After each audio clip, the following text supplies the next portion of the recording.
अज़ीज़ान मोहतरम,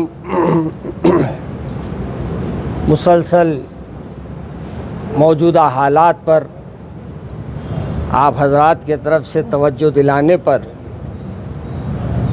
आज ये नशिस्त रखा। सबसे पहले तो मैं मस्जिद गिराने पर हमारे सीएम साहब की मज़म्मत करता हूँ और उनके बारे में मेरी एक ही राय है, वो जिसकी सालगिरह बनाए वो उन्हीं के चेले हैं। अब इनका भी वही हाल होगा जो इससे पहले हमारे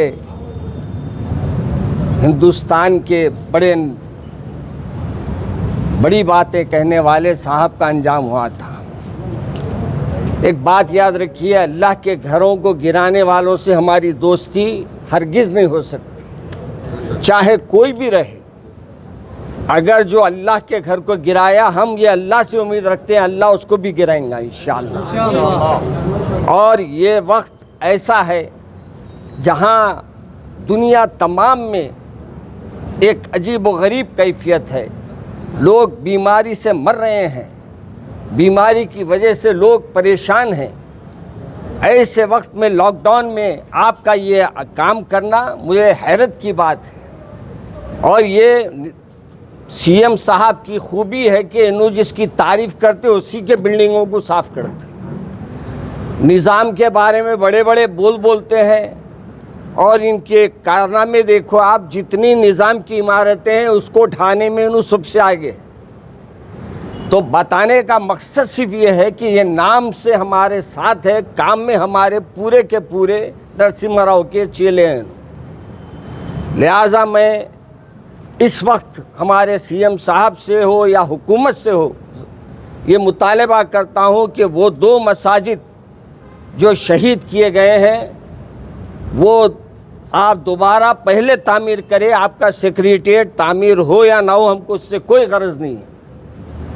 दूसरी गुजारिश हमारी ये है कि उस्मानिया दवाखाने को आप बजाय इसके कि गिरा के दूसरी इमारत बनाने के, इसी को आप चाहे तो नए सिरे से तामीर कर सकते हैं। और इस वक्त जो बीमार बेचारे वो दवाखाने में पड़े हैं, उनके लिए वेंटिलेटर का इंतज़ाम कीजिए, उनके लिए दवाओं का इंतज़ाम कीजिए।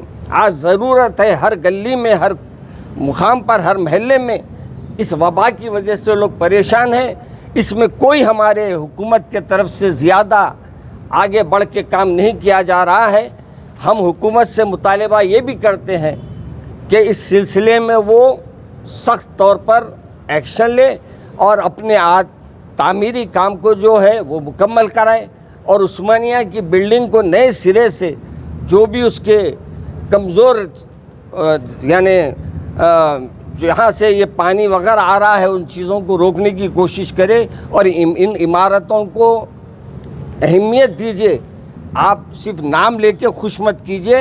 अगर वाकई आप उन लोगों को चाहने वाले हैं तो उनकी इमारतों को भी मजबूत कीजिए। और हमारे कमिश्नर साहब से अपील है कि अब ईद का मौका आ रहा है, अब इस ईद के मौके पर आप हमारे तमाम अहबाब को बुलाकर मशवरा कीजिए और करके इसके इंतज़ामात कैसे करना है इस सिलसिले में भी एक मुशावरत के बाद फ़ैसला किया जाएगा इंशाअल्लाह। और हम उम्मीद रखते हैं कि वो मुशावरत रखेंगे। और दोबारा हम ये भी कहना चाहते हैं कि एक मसला आजकल क़ुरबानी का जो चल पड़ा है, क़ुरबानी हर एक पे है। हाँ, ऐसी सूरत में जहाँ आपको क़ुरबानी करने नहीं दिया जा रहा है, जैसे बम्बई में हाल में मैं पढ़ा, वहाँ इजाज़त नहीं देंगे, ऐसी सूरत में वो बात हो सकती है। मगर यहाँ वैसी बात नहीं होने देंगे हम इंशाअल्लाह। अल्लाह से उम्मीद है कि इंशाअल्लाह अल्लाह हमारा साथ देगा। और आप हजरात के सवाल कुछ है तो पूछिए, आप मौजूद है इस बात से बोल दे रहा हूँ मैं।